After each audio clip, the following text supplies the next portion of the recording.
अच्छा सर, जो हमने सवाल शुरू किया था आज उसका हम अगला साल कर लेते हैं, क्योंकि हमने इसमें पहले साल के बैलेंस शीट एक्सट्रैक्ट्स और पीएनएल एक्सट्रैक्ट्स को बना लिया था। अच्छा जी सर, अगर मैं सवाल को देखूं तो हमने ये कहा था कि भाई balance sheet extract as at 31 दिसंबर 2019 को जो हमारे पास है वो कुछ ये है कि भाई प्रॉपर्टी प्लांट एंड इक्विपमेंट मेरे पास है 446.91 का। इसके अंदर क्या क्या आया था सर, एक बार रिकॉल कर लेते हैं। मैंने कहा भाई टोटल कॉस्ट ऑफ परचेज आ गई आपकी कुल मिला के 300 मिलियन की, ऐसा ही है, ये रही भाई। अच्छा 300 मिलियन में हमने कहा था कि भाई कुछ मैंने पैसे जो मेरे पास लोन आया था स्पेसिफिक लोन वहां से निकाले थे और कुछ पैसे मैंने निकाले थे जनरल बोरिंग से, और फिर वो फ्लो चलता रहा था। गवर्नमेंट ग्रांट भी आई थी बीच में और हमने इसको गवर्नमेंट ग्रांट को डेफर्ड गवर्नमेंट ग्रांट में अब तक रखा हुआ है, क्योंकि दो बार मिली है हमें, एक इनिशियली मिली थी और फिर एक आई थिंक 1 दिसंबर या 31 दिसंबर को मिली थी। हम यहाँ पे देख भी लेते हैं, मैंने एंट्री बनाई थी, वो ये सर 31 दिसंबर को मिली है, सही जी। और फिर हमने वो पैसा यूज किया अपनी जनरल बोरिंग को रीपे करने के लिए। यहां तक की कुछ कहानी थी सर। अगर मैं इसको आगे लेके चलूं ऑल टुगेदर, आगे लेके चलूं ऑल टुगेदर, और अगर हम वर्किंग करें यहाँ पे वर्किंग फॉर 2020, तो सर यहाँ पे अगर मैं balance of general borrowing as at January 2020 देखे तो जनरल बोरिंग का बैलेंस कितना आता था भाई हमारे पास। तो यहाँ पे देख लेते हैं। तो ये आता सर, ये कैसे आता भाई, आपने 30 मिलियन की रीपेमेंट भी की थी वो पैसे से जो आपको गवर्नमेंट ग्रांट की मद में मिला था, सही है जी, वो ये आ गया। पर sir you need to make sure कि आप अब जो रेट यूज करेंगे, जो weighted average rate of capitalisation है, वो अब जो यूज होगा वो वाला नहीं होगा जो पिछले साल का था, अब चेंज होगा। क्लियरिटी है भाई, आ जाए जी। तो सर हम यहाँ पर एक काम ये कर लेते हैं, हम यहाँ पर ये जो हमने वर्किंग की थी इसको उठा लेते, इसमें चीज़ें चेंज कर लेंगे, सही है जी। हमने कहा sir weighted average rate of capitalisation, सही है, हम यहाँ पे लिख लेते हैं फॉर 2020। चलिए जी, तो ये कैसे चेंज होगा भाई, क्योंकि बैलेंस चेंज होगा ना, मैं फिर रिपीट कर रहा हूँ, ये पूरे साल का इंटरेस्ट होगा जो पीएनएल में जा चुका होगा, सही है जी। आपने डिसाइड करना है कि इस पूरे इंटरेस्ट में से, इस पूरे इंटरेस्ट में से मुझे जो है वो कितना कैपिटलाइज करना है। तो अब देख लेते हैं यहाँ पर देख लेते हैं सर, अगर मैं सवाल पे आऊँ तो 2020 के अंदर हमारे पास जो फैसिलिटी अवेलेबल है वो 350 मिलियन की है, 250 मिलियन की, ये टोटल फैसिलिटी है। तो हमने यूज कितने किए, ये वेटेड एवरेज बैलेंस है, again I am telling you 390 और 230, सही है जी। हमने कहा सर ये आ गया 390 और 230, सही है जी। और हमारे पास जो इंटरेस्ट है वो है 25% और 24%। सर ये चेंज कैसे हो गया भाई, हो सकता है कि अगले साल जो रेट्स ऑफर किए हो बैंक ने वो अलग हो, तो इसलिए 25 और 24% आ गया, तो हमने अकॉर्डिंगली निकाला, सही है जी।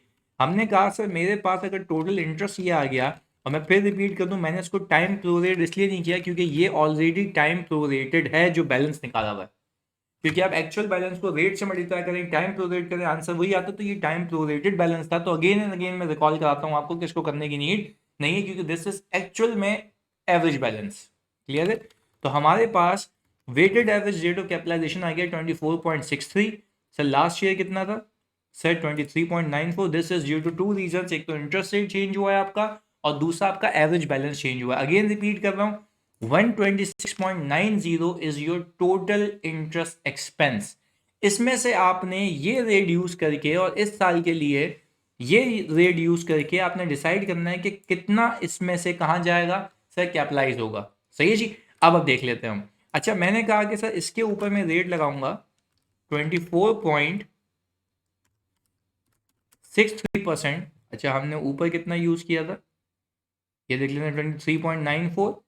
अच्छा पर अब मुझे यहाँ पर एक चीज़ का ख्याल ये रखना है कि सर मैं ऑल्दो ये रेट यूज़ करूँगा, कोई उसमें दो राय नहीं है, ऑल्दो ये रेट यूज़ करूँगा, पर I need to keep a check on कि अब अगली पेमेंट कब है, सही जी, अगले पैसे कब आ रहे हैं मेरे पास। जनरल बोरिंग है ये, स्पेसिफिक का इंटरेस्ट अपनी जगह लगेगा, स्पेसिफिक का इंटरेस्ट अपनी जगह लगेगा, मैं इसकी बात कर रहा हूँ अभी, सही है जी। अच्छा भाई फोकस होकर देख लेते हैं यहाँ पर, वो कह ये रहा है कि भाई हमने यहाँ तक की तो पेमेंट्स की हुई थी, सही जी, यहां तक डन हो चुका है, यहां तक डन हो चुका था, गवर्नमेंट ग्रांट भी आ चुकी थी, वो अपनी जगह है। अब आगे लेके चलते हैं इसको। अच्छा जी आगे लेके चले अगर, तो क्या मैं कह सकता हूं 1 अप्रैल 2020 को पेमेंट हो रही है पर इससे पहले देख लें क्या कोई पैसे रिसीव हो रहे हैं। सर देखें अप्रैल मई बाद में आएगा, तो सर हमने फिर पैसे निकालने हैं 1 अप्रैल को, 1 अप्रैल को पैसे निकालने हैं, ऐसा ही है। तो अगर मैं 1 अप्रैल को पैसे निकालूंगा तो मैं यहाँ पर आया तो मैंने कहा April 1, 2020 पेमेंट टू कॉन्ट्रैक्टर, सही है जी। हमने कहा ये 80 आ गया।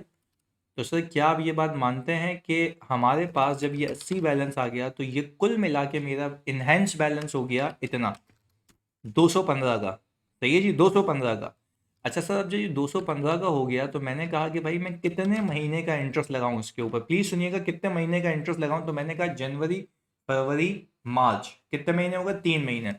सर हमने कहा कि 3/12 आ गया। तो सर ऑल टुगेदर हमने इसके ऊपर, सही है जी, ये रेट अप्लाई कर लिया, इसको हम फिक्स कर लेते हैं और हमने कहा सर ये आ गया 3/12, ऐसा ही है भाई, 3 महीने का इंटरेस्ट आ गया। सर 3 महीने तक ही क्यों लगाया, क्योंकि यहाँ पे बैलेंस फिर से क्या हो गया है, चेंज हो गया है। अच्छा मुझे एक चीज़ पे भी नज़र रखनी है कि मेरा जो ये एसेट है कंप्लीट कब हुआ है। अच्छा भाई तो हमने कहा कि भाई कंस्ट्रक्शन जो बिगिन हुई है वो September 1 को हुई है। Company would be producing vaccine as per the government instruction, जो भी दिया हुआ है इसने, सही है जी। और इंस्टॉलेशन प्रोसेस जो है उसके लिए आपको गवर्नमेंट ग्रांट भी मिली है, चलिए जी ये भी हो गया। अच्छा before the acquisition company specific loan, और इसमें अगर हम देखें life of the asset 15 years है, the asset was operational after the completion of installation. तो अगर हम देखें तो क्या हम कह सकते हैं कि इंस्टॉलेशन विल टेक प्लेस, सही है, 12 मंथ्स, 12 महीने का मतलब समझते हो तो पहले गिन लेते हैं। सर सितंबर से सितंबर का महीना, यानी सर हम ये कह सकते हैं कि ये जो इंस्टॉलेशन है सितंबर अक्टूबर नवंबर दिसंबर, 4 महीने ये हो गए, प्लीज सुनिएगा, 4 महीने ये हो गए। और बकाया 8 महीने यहाँ पे, यानी सर ये अगस्त के महीने में जाके खत्म होगी, तब मैं इंटरेस्ट की कैपिटलाइजेशन रोक दूंगा। क्लैरिटी है, आगे देखते हैं। देखो ये अगस्त के महीने में आ रहा है पर 31 अगस्त को खत्म होगी, ये बात याद रखिएगा। खैर इसको आगे लेके चलते हैं एक और स्टेप। तो क्या मैं ये कह सकता हूँ बच्चों, यहाँ पर मेरे पास अगली पेमेंट है अगस्त के अंदर, बट हाँ सर मेरे पास राइट इशू हुआ है, राइट इशू हुआ है, तो राइट इशू से मेरे पास पैसा आया होगा। पर कब आया सर, मई में आया है। तो क्या मैं कह सकता हूँ अप्रैल का पूरा महीना मैंने इंटरेस्ट दिया होगा, ऐसा ही है सर, अप्रैल का पूरा महीना मैंने इंटरेस्ट दिया होगा, सही है जी। मैंने कहा सर ये आ गया, यहाँ पे लिख लेते हैं 3 मंथ्स, जनवरी से लेकर सर मार्च तक, सही है जी। और हमने कहा कि सर अगर मैं यहाँ पर इसको सिर्फ 1/12 कर लूँ इस बैलेंस को, तो हमने कहा सर 1 मंथ, और ये इंटरेस्ट लगाया हमारा April 1 से लेके 30 अप्रैल 2020 तक। तो ये जी इसको भी 2020 कर लेते हैं, इसको भी 2020 कर लेते हैं, ये भी हो गया। अच्छा भाई ये हो गया सर 1 महीने का इंटरेस्ट, क्योंकि हमने कहा मार्च अप्रैल मई को। अब सर यहाँ पे एंट्री बना लेते हैं आपके लिए अलग से, इस साल की एंट्रीज फॉर द ईयर 2020। क्या मैं कह सकता हूँ सर, मैं यहीं से एंट्री उठा लेता हूँ, it will be very easy for us, कि हम कॉपी पेस्ट कर लेंगे आराम से। अच्छा जी ये आ गया, उसको नीचे ले जाते हैं। अच्छा सर अगर एंट्रीज की बात करूँ 2020 की, तो अगर मैं डेट वाइज चलूँ, डेट वाइज, तो सर डेट वाइज के अंदर सबसे पहले आपने कहा April 1 2020 की बात हो रही है, जब पेमेंट हुई है, सही है, अप्रैल 2020 में। तो आपने क्या किया होगा, सबसे पहले कैश लिया होगा और जनरल बोरिंग आपकी इंक्रीज हो गई होगी, सही है जी। स्पेसिफिक टू एसेट की बात कर रहा हूँ, general borrowing specific to asset, चलिए जी, क्योंकि हम कैपिटलाइजेशन निकाल रहे हैं इसमें से, टोटल बोरिंग में से। अच्छा भाई तो हमने कहा भाई कितने की बोरिंग ली होगी आपने, ये रही 80 की, ऐसा ही है। और यही 80 उठा के आपने किसको दे दिए होंगे, कॉन्ट्रैक्टर को। इसी दिन के ऊपर आपने कॉन्ट्रैक्टर को ये पैसे दे दिए होंगे।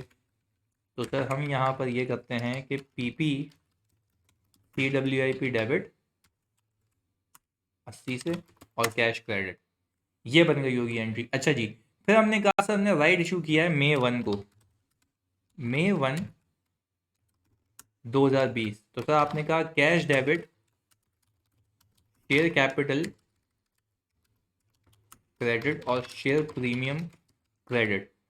सवाल में जाके देखते हैं तो 25 मिलियन का हुआ है। अब sir we don't know the par value कितने हुए हैं, तो सर मैं सिंपल यहाँ पर मुझे बताए शेयर कैपिटल प्लस प्रीमियम कर लेता हूँ, सही है जी, क्योंकि मुझे ब्रेकअप नहीं गिवन ना कि कितने नंबर ऑफ शेयर है, पर पैसा आते हुए इसने बता दिया 25 मिलियन, तो 25 से ये डेबिट हो गया और 25 से ये क्रेडिट हो गया। सर आपने यही राइट इशू का पैसा जो आपको शेयर होल्डर्स ने दिया है, आपने यही यूज किया होगा, यही यूज किया होगा सर अपनी लोन की रीपेमेंट के लिए। तो जनरल बोरिंग डेबिट हो गई होगी, सही है जी, और आपके पास कैश हो गया होगा क्रेडिट कितने से, 25 मिलियन से, ये आ गया। तो सर मैं यहाँ पर आ गया, मैंने तभी इसको एक महीने के लिए रोका था, तो अप्रैल के बाद मई आ गया, मई 1 2020, सही है, repayment of loan from right proceeds, सही है जी। तो हमने कहा कि सर ये मैंने पैसे वापस कर दिए होंगे 25 मिलियन, और इसको वापस करने के बाद मैं ऑलरेडी अपनी अमाउंट पे आ चुका हूँ, ये रहा 190 के ऊपर, क्लैरिटी है। अच्छा जी, हमने कहा सर मैं 190 के ऊपर आ चुका हूँ, वो ये रहा क्योंकि ये रीपेमेंट हो गई होगी। अब मैं इंटरेस्ट लगाऊंगा। अगर हम देखें अप्रैल का महीना खत्म हो गया, मई जून जुलाई कितने हो गए, मई जून जुलाई सर 3 महीने हो गए, क्योंकि 1 अगस्त को फिर पेमेंट है। तो सर हमने कहा यहाँ पर मैं 3 महीने रखूंगा, तो ये जी इसको हम 3 महीने कर लेते हैं।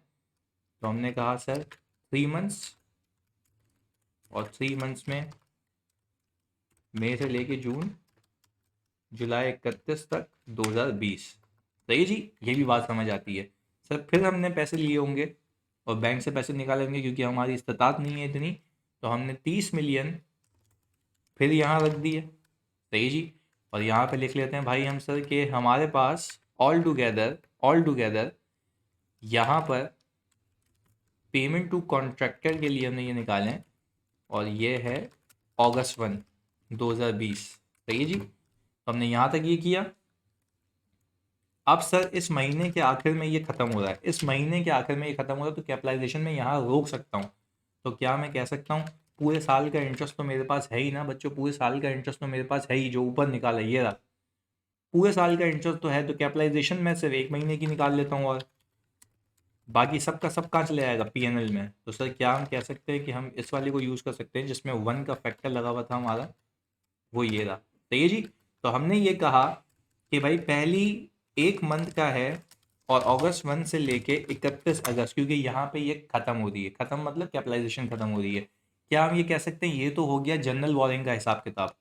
अब अगर हम इसी सवाल के अंदर इसको नीचे लेकर जाकर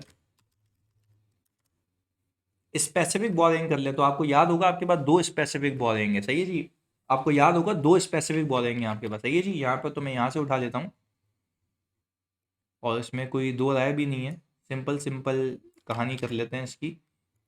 ये उठाया मैंने और मैं ले आया सर यहाँ पर, सही है जी। अच्छा जी, स्पेसिफिक लोन 1 और स्पेसिफिक लोन 2, तो क्योंकि इसमें से कुछ भी अभी रीपे नहीं हुआ, कुछ भी अभी रीपे नहीं हुआ। पर मसला क्या है पता है, पिछले साल तो देखें आपने 9 महीने लिए थे क्योंकि आया ही तब था, पर यहाँ पे हम लेंगे 12/12, सही जी, यहाँ पे हम लेंगे 12/12, ये आ गया। क्योंकि सर मैं फिर रिपीट कर रहा हूँ, वो लोन का अमाउंट चेंज नहीं हुआ, वो लोन का अमाउंट चेंज नहीं हुआ, और हमने सर यहाँ पे 12/12 ले लिया, क्योंकि अगर मैं आपको ये बताऊँ कि 30 मिलियन का लोन लिया गया था, यहाँ पे हम देख लेते हैं सवाल के अंदर, ये स्पेसिफिक लोन जो लिया गया था 1 दिसंबर को लिया गया था, सही है। तो इस साल तो पूरा साल ही रहा होगा ना, क्योंकि वो कह रहा है loan is repayable after 5 years, और इंटरेस्ट रेट एप्लीकेबल है इतना, तो कोई भी रीपेमेंट नहीं है, और रीपेमेंट आपके कोर्स का पार्ट भी नहीं है। मैंने फिर भी आपको सवाल करवाए हैं, पर ये बैलेंस शीट एक्सट्रैक्ट का एक बेहतरीन सवाल है जिसको मैं कंट्रोल करके लेके चल रहा हूँ यहाँ पे आगे। मैंने कहा सर आप ये बात समझें कि ये 12 महीने का इंटरेस्ट आ गया, 12 महीने का, पर सर मैं ये कहूँगा कि यहाँ पर जनवरी फरवरी मार्च अप्रैल मई जून जुलाई अगस्त 8 मंथ्स, क्या हम कह सकते हैं 8 मंथ्स, सही है, borrowing cost total for 8 months in 2020 to be capitalise. Sir यहाँ पे भी सेम लिखते हैं, यहाँ पे भी 8 मंथ्स कैपिटलाइज होंगे, बाकी कहाँ जाएंगे सर, बाकी जाएंगे पीएनएल में। Sir now we are in a position के हम यहाँ पे टोटल एसेट की वर्किंग कर सकें, टोटल एसेट की वर्किंग कर सकें। तो सर हम यहाँ पर ज़रा आ जाते हैं, सही है जी। और बहुत ही इजी वे में लेके चलते हैं, बहुत ही इजी वे में लेके चलते हैं कि जितने बस एडिशनल खर्चा हुआ है वो उसमें कैपिटलाइज करते हैं। आ जाएं जी। तो सर अगर मैं यहाँ पर कहूँ कि पीपी कॉस्ट वर्किंग,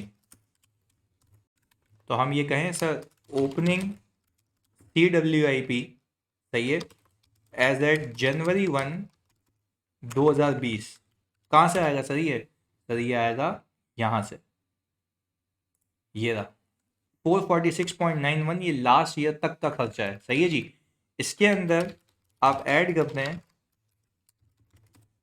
सही है जी, पेमेंट टू कॉन्ट्रैक्टर ऑन, पहली पेमेंट कब हुई थी?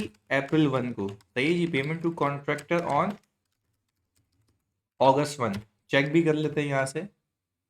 सर ये आ रही थी यहाँ से April 1 को, सही है जी। और सर ये रही। तो ये 25 क्यों आप नहीं ले रहे भाई? 25 तो लोन की रीपेमेंट थी ना, कॉन्ट्रैक्टर को तो जितने गए जो एसेट में कैपिटलाइज हुए वो ले रहा हूँ मैं, ये भी कैपिटलाइज हुआ था। अच्छा इसके अलावा भी देख लेता हूँ जानी, इसके अलावा कोई पेमेंट नहीं है, इसके अलावा कोई पेमेंट नहीं है। अच्छा जी, तो क्या हम ये कह सकते हैं कि सर ये और ये मिलाकर, कुल मिलाकर स्ट्रेट कैपिटलाइजेशन ये आ गई? हमने कहा ये टोटल पेमेंट टू कॉन्ट्रैक्टर आ गई ये वाली 110। अच्छा भाई, इसके बाद अगर मैं आपको ये बात कहूं 110 के बाद इसमें मैं ऐड कर दूंगा इंटरेस्ट टू बी कैपिटलाइज, सही है। अगर मैं कहूं जनरल बोरिंग का, जनरल बोरिंग का, तो सर इसमें तो स्ट्रेट काम है, स्ट्रेट काम है। मैंने कहा ये कैपिटलाइज होगा, ये कैपिटलाइज होगा, ये कैपिटलाइज होगा, ये कैपिटलाइज होगा, कोई इंटरप्शन पीरियड नहीं है। स्ट्रेट मैंने कहा ये सारे मेरे सम हो गए, और मैं इसको रीचेक भी कर लेता हूँ, ये रहा 28.94। अच्छा जी, अब मैंने कहा सर स्पेसिफिक बोरिंग अगर मुझे कैपिटलाइज करनी है, सही है, तो मैंने कहा लोन 1 और लोन 2 दोनों के 8 मंथ्स हैं, तो मैंने सिंपल सर एक काम ये किया, दिस डिवाइड बाई 12 × 8, सही है जी। और मैंने यहाँ पर भी ये कर लिया सर, दिस डिवाइडेड बाई 12 × 8। तो सर आई होप कि अब आपको ये समझ आ गई कि भाई total interest capitalise, total borrowing cost to be capitalise अगर वो पूछे तो वो ये रही। पर ये इस साल की है, फॉर द ईयर की, क्योंकि पिछले साल की ओपनिंग में आ रही है। तो सर हमने यहाँ पे अगर इसको टोटल किया, अगर हमने इसको यहाँ पर टोटल किया, तो सर इस टोटल को अगर मैं देखूँ तो ये आ गया total borrowing cost to be capitalise for the year, सही है जी। यहाँ पे लिख लेते हैं 2020। तो सर क्या मुझे अब मुझे बताएं, क्या मुझे अब टोटल एसेट की कॉस्ट मिल जाएगी कि मुझे कितने का पड़ गया? सर ये पड़ गया 597.24 का, 597.24 का। बट सर आपको एक बात तो पता है ना कि जब asset, total cost of asset, पर जब एसेट कंप्लीट होता है तो डेप्रिशिएट भी होता है, डेप्रिसिएशन फॉर द ईयर 2020। तो सर आपको ये बात तो पता है ना कि डेप्रिसिएशन फॉर द ईयर अगर मैं देखूँ यहाँ पर, तो मेरी डेप्रिसिएशन फॉर द ईयर आएगी डिवाइड बाय 15 × अगस्त से लेके कितने महीने हो गए सर? अगस्त के एंड तक, हाँ। तो हमने ये कहा कि सर सितंबर, अक्टूबर, नवंबर, दिसंबर 4 महीने। तो हमने कहा सर इसका 4 महीने का डेप्रिसिएशन आता है 132.27। तो सर हमारे पास जो बुक वैल्यू आती है, जो बुक वैल्यू आती है वो आती है ये। सर ये क्यों निकाली आपने? सर ये इसलिए निकाली क्योंकि बैलेंस शीट के एक्सट्रैक्ट बनाऊंगा तो सीधी सीधी ये अमाउंट ले जाऊंगा, सही है जी। और हमने कहा सर ये आ गया यहाँ पर ये टोटल, और हम यहाँ पे लिख रहे हैं कि to be taken into balance sheet, to be taken into balance sheet,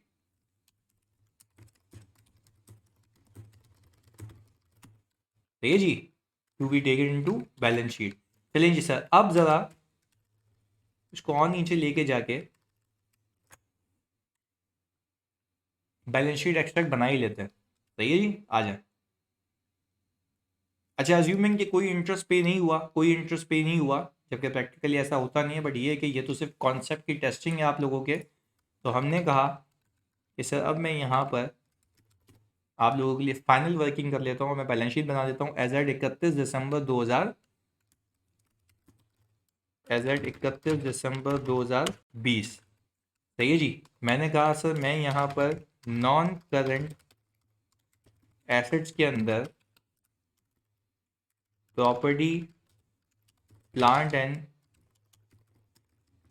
equipment अगर लेकर आऊँ तो सर आप कहेंगे ये आएगा आफ्टर डेप्रिसिएशन। अगर नोट भी बनाते तो क्या करते, ओपनिंग कुछ भी नहीं होता, एडिशन होता। अच्छा, ओपनिंग CWIP में होता, टेक्निकली एडिशन होता।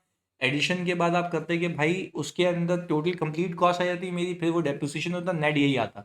डिस्क्लोजर के पर्सपेक्टिव से या पॉइंट ऑफ व्यू से भी सोचो तो डिस्क्लोजर का फ्रेमवर्क क्या कहता है, ओपनिंग CWIP एडिशन वो कंप्लीट हो जाता है, फिर नीचे वो डेप्रिशिएट होता है, तो नेट बुक वैल्यू यही आती है ना। तो अगर मैं डिस्क्लोजर के पर्सपेक्टिव से सोचूं तब भी सेम है।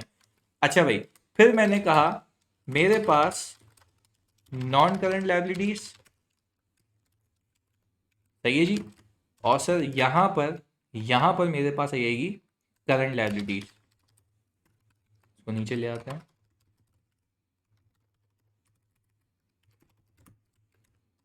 हाँ जी, नॉन करंट लायबिलिटीज तो करंट लायबिलिटीज आ गई ये वाली, बहुत फोकस होके देखिएगा। अगर मैं कहूं मेरा जो है इंटरेस्ट पेएबल, सही जी, यहाँ पे वर्किंग कर लेते हैं। ओपनिंग इंटरेस्ट पेएबल कितना था मैं सवाल में जाके देख लेता हूँ। सही जी, ये था देखें, ओपनिंग इंटरेस्ट पेबल था मेरा 136.73। सही है जी।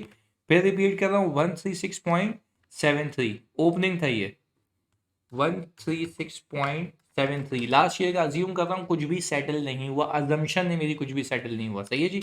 मैंने कहा सर इसके अंदर आप प्लस कर दें, इसके अंदर आप प्लस कर दें ये 152.70।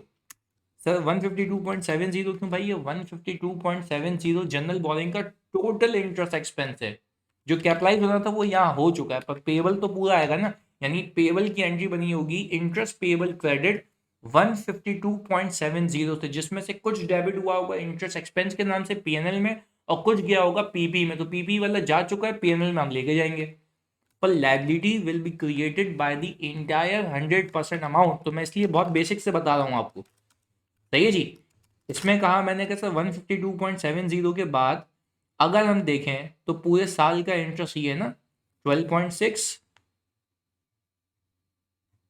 हाँ जी, 12.6 और 4.5, तो हमने कहा सर 12.6 प्लस 4.5 ये आ गया। तो सर मैंने अगर यहाँ पर 136.73 जो मैंने लास्ट ईयर वाला उठाया, इसके अंदर मैं ये ऐड कर दूं, और इसके अंदर सर मैं ये दो ऐड कर दूं। सही है जी।